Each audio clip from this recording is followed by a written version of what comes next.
Depuis son enfance, cette fille possédait le don divin de distinguer le vrai du faux. Même sa mère, qui la connaissait très bien, ne parvenait pas à la tromper une seule fois. En grandissant, on commença à la surnommer la chasseuse de mensonges. Grâce à ce don extraordinaire tant convoité, Sol-Hee décida de créer une entreprise pour aider les gens à traquer les menteurs. Cependant, elle finit par accepter la demande d'un client, qui se révéla être un chef de la mafia. Au milieu de la nuit, elle dut se rendre seule dans un bâtiment abandonné. Le chef de la mafia lui demanda de retrouver le traître au sein de son gang, qui avait secrètement divulgué des informations à ses rivaux. Même face à un groupe de gangsters, Sol-Hee n'eut pas peur, habituée à ce genre de situation. Sans hésiter, elle se mit au travail. La tâche consistait à identifier le traître parmi les 3 personnes attachées ici. Rien qu'en observant leurs expressions faciales et en écoutant leur voix, Sol-Hee avait déjà sa réponse. Mais au lieu de cela, elle affirma au patron que les 3 personnes ligotées étaient totalement innocentes et que le véritable traître était quelqu'un d'autre parmi les personnes présentes. Elle désigna alors l'homme à la jambe estropiée. Sol-Hee pensa que depuis son arrivée, cet homme montrait des signes d'inconfort. Sans lui laisser le temps de s'expliquer, Sol-Hee lui posa la même question qu'aux 3 autres. Il tenta de s'expliquer, mais ne put empêcher Sol-Hee de conclure qu'il était le traître. À ce stade, le patron semblait encore dubitatif quant à la conclusion de Sol-Hee. Voyant cela, l'homme estropié tenta de se défendre. Mais plus il parlait, plus Sol-Hee dévoilait ses mensonges.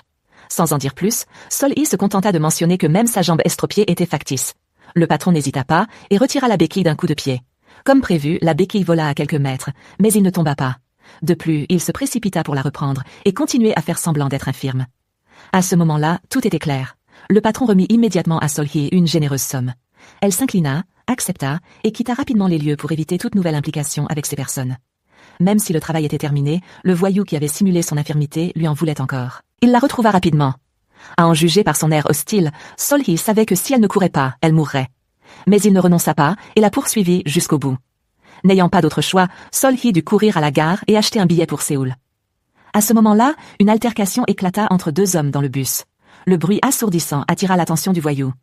À ce moment-là, Sol-Hee protégeait un jeune homme et tentait de le mettre à l'écart de son comportement grossier. Le voyou courait lui aussi vers le bus à son insu. Soudain, le chauffeur annonça que le bus allait partir. L'instant où le voyou atteignit le bus fut celui où la porte se ferma et le bus démarra. Grâce à cela, Sol-Hee échappa au danger et arriva saine et sauve à Séoul.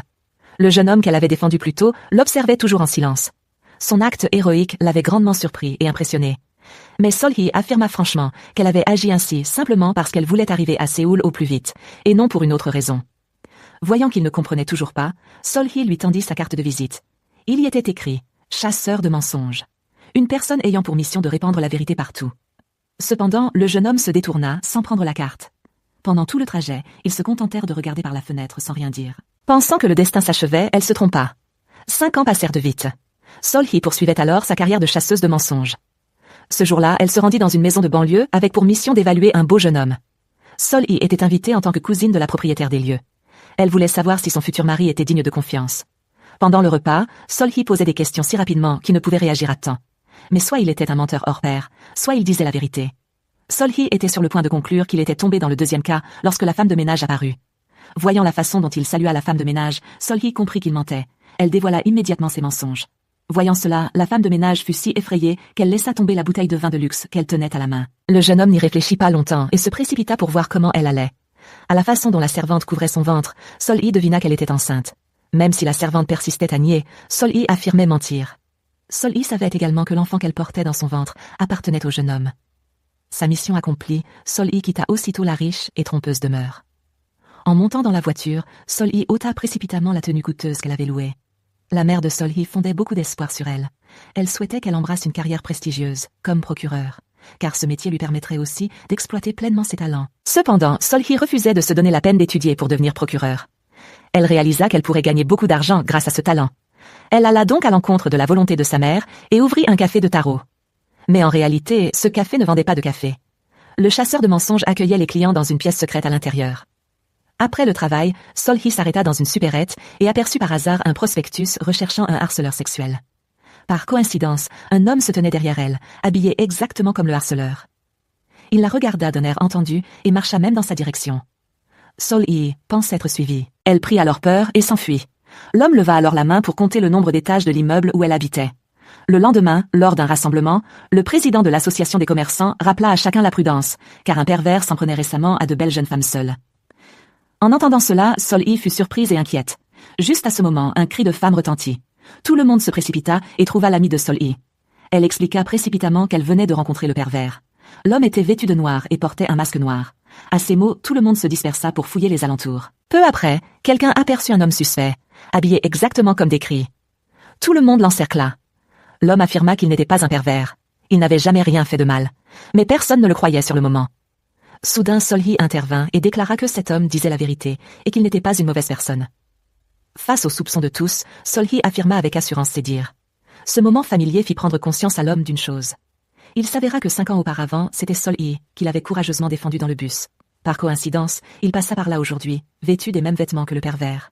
Il s'avéra qu'il était l'auteur-compositeur exclusif de l'idole Ji-yeon de la J Entertainment Company. Il était connu pour être un musicien mystérieux, car il ne s'était jamais produit en public. Même lorsque Do-ha conduisait et fut arrêté par la police pour un alcotest, il refusa d'enlever son masque. D'habitude, Ji-yeon montait chercher la récompense au nom de Do-ha et la rapportait à la maison. Ils se connaissaient depuis l'époque de la pauvreté et de la misère. Récemment, alors que Ji-yeon apportait un trophée à Do-ha et partait, elle fut accidentellement photographiée par des journalistes. Des rumeurs de relations entre eux éclatèrent alors, et Do-ha fut dérangée par les journalistes. Des drones étaient même apparus devant la fenêtre de l'appartement de Do-ha. À ce moment-là, Dok-chan, un ami de Do-ha, lui suggéra d'emménager chez lui. Dok-chan était également PDG de J Entertainment. Après cela, Do-ha se couvrit soigneusement et se rendit chez son ami. Mais à cause de son apparence suspecte, les gens le prirent pour le pervers. De retour au présent, l'amie de Sol-hee s'avança et ne sentit pas le parfum sur Do-ha. Elle se souvenait encore d'avoir vaporisé du parfum sur le pervers, prise de panique, plus tôt. Cela pourrait prouver que Do-ha ne mentait pas. Effectivement, grâce à cet indice, ils découvrirent plus tard le véritable pervers, et Do-ha se révéla être le voisin de Sol-hee. Cela expliquait pourquoi Do-ha avait déjà emprunté le même chemin que Sol-hee et avait compté le nombre exact d'étages où elle habitait. Le soir, Sol-hee régla son réveil pour regarder le match de son équipe de foot préférée. Devant de telles performances, elle ne put s'empêcher de crier. Cela surprit Do-ha, qui habitait à côté. Le réveillant au milieu de la nuit, il sortit sur le balcon et regarda la maison de son voisin. Soudain, il se souvint que son équipe préférée jouait aussi. Il sortit donc rapidement son téléphone et alluma la retransmission en direct. Ils commandèrent tous deux des plats livrés en même temps. Do-ha portait soigneusement un masque pour aller chercher les plats. À ce moment-là, Sol-hee sortit également pour aller chercher ses plats. Do-ha la salua gentiment. Sol-hee reconnut rapidement Do-ha comme l'homme qui avait été pris pour le pervers. Elle se sentit un peu agacée, car il portait toujours un masque. Après avoir apporté les plats à l'intérieur, ils se rendirent compte que le livreur avait inversé leur commande et durent se revoir pour échanger leurs plats. Do-ha savait que le repas de Sol-hee ne contenait pas de fromage, alors il lui donna sa part de fromage pour la remercier de son aide l'autre jour. Supporters d'équipes différentes, leurs expressions étaient diamétralement opposées. Lorsqu'une équipe marquait, l'un était content, l'autre déçu. Finalement, c'est l'équipe de Sol-hee qui a gagné. Do-ha, le voisin, était très déçu. Il s'est précipité dehors, fermé. La fenêtre s'ouvrit et le rideau fut tiré, refusant d'entendre les acclamations de Sol-hee. Le lendemain matin, un homme vint chercher Sol-hee au travail. Il aperçut une voiture de luxe garée non loin de là et se précipita pour l'examiner de plus près. Il s'apprêtait à prendre une photo, mais il laissa tomber son téléphone, rayant la voiture. À cet instant, Do-ha sortit de la voiture. Lorsque Sol-hee aperçut Do-ha, elle s'approcha immédiatement et s'excusa. Mais Do-ha répondit que tout allait bien et ne demanda pas de compensation. Après cela, il monta dans la voiture et partit. L'attitude de Do-ha choqua Sol-hee, car lorsque les gens normaux disaient « tout va bien », c'était généralement un mensonge. Mais elle voyait bien qu'il ne mentait pas, et pensait sincèrement que tout allait bien. Ce jour-là, Sol-hee reçut une demande du compositeur Park. Il voulait qu'elle vérifie si un client était bien le compositeur Do-ha. Il s'intéressait beaucoup à Do-ha, et voulait connaître son secret de composition. Comme prévu, Sol-hee se cacha dans la salle à manger et écouta la conversation entre les deux hommes. Elle tenait un dispositif de signalisation permettant au compositeur Park de savoir si l'autre disait la vérité. Plus tard, Do-ha arriva, et le compositeur Park commença à lui servir beaucoup d'alcool. Puis, le compositeur Park commença à poser des questions. Mais quelles que soient les questions du compositeur Park, Do-ha lui répondait sans détour. Surtout lorsqu'il lui demanda s'il avait plagié sa musique, Do-ha répondit immédiatement « Je ne connais même pas votre musique ». Cela mit le vieil homme extrêmement en colère. Cependant, lorsque Do-ha lui demanda s'il avait plagié de la musique, Sol-hee comprit rapidement que le compositeur Park mentait. Pourtant, il s'était toujours cru plus talentueux que Do-ha. Le compositeur Park ouvrit même délibérément une canette de soda et en aspergea Do-ha pour lui faire retirer ses lunettes de soleil. Mais Do-ha ne les retira pas pour autant. Le compositeur Park tenta également de le faire trébucher, espérant le faire tomber. Mais contre toute attente, c'est lui qui fut blessé. Sol-hee exigea ensuite que le compositeur Park paie le solde au plus vite, sous peine de révéler son plagiat. Après avoir dit cela, Sol-hee monta dans sa voiture et partit, laissant le compositeur Park furieux, seul. De retour chez elle, elle aperçut un homme ivre assis contre le mur. En voyant les lunettes de soleil et les taches de soda sur son t-shirt, Sol-hee pensa aussitôt à la personne qu'elle venait de rencontrer au restaurant. Sol-hee se souvint que son équipe de football préférée était Liverpool, et elle en déduisit rapidement que le mystérieux voisin d'à côté était Do-ha. Par curiosité, Sol-hee retira délicatement le masque de Do-ha et vit son vrai visage. Alors qu'elle s'apprêtait à remettre son masque, il se réveilla brusquement et lui serra la main. Do-ha fut extrêmement choqué de réaliser que la fille devant lui avait vu son vrai visage.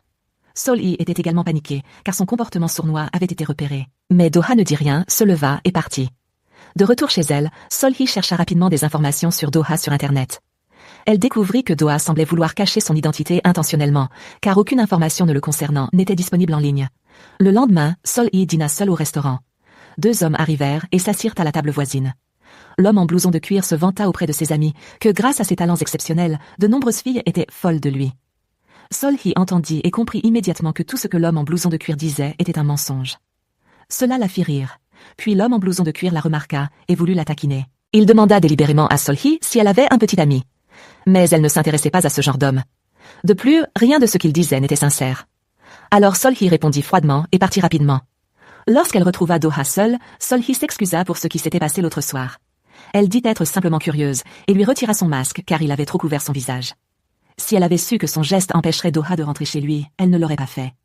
Do-ha se souciait surtout de savoir si Sol-hee avait eu des pensées en voyant son visage. Mais Sol-hee n'en eut aucune impression, si ce n'est que Do-ha avait un très beau visage. À ce moment-là, un homme étrange s'approcha d'eux. Do-ha ne savait pas qui il était. Il se plaça donc devant Sol-hee pour la protéger. L'homme dit avoir laissé tomber son téléphone et vouloir emprunter le leur un instant. Sans hésiter, Sol-hee lui tendit le sien. Do-ha fut extrêmement surprise par ce geste de Sol-hee. Après avoir terminé son appel, l'homme rendit le téléphone à Sol-hee et lui demanda de l'argent pour payer son voyage. Il promit de lui rendre l'argent dès qu'il retrouverait son téléphone. Sol-hee fouilla aussitôt dans sa poche pour lui en donner, mais malheureusement, elle n'avait pas d'argent liquide sur elle. Sol-hee demande donc à emprunter de l'argent à Do-ha pour le prêter à l'homme.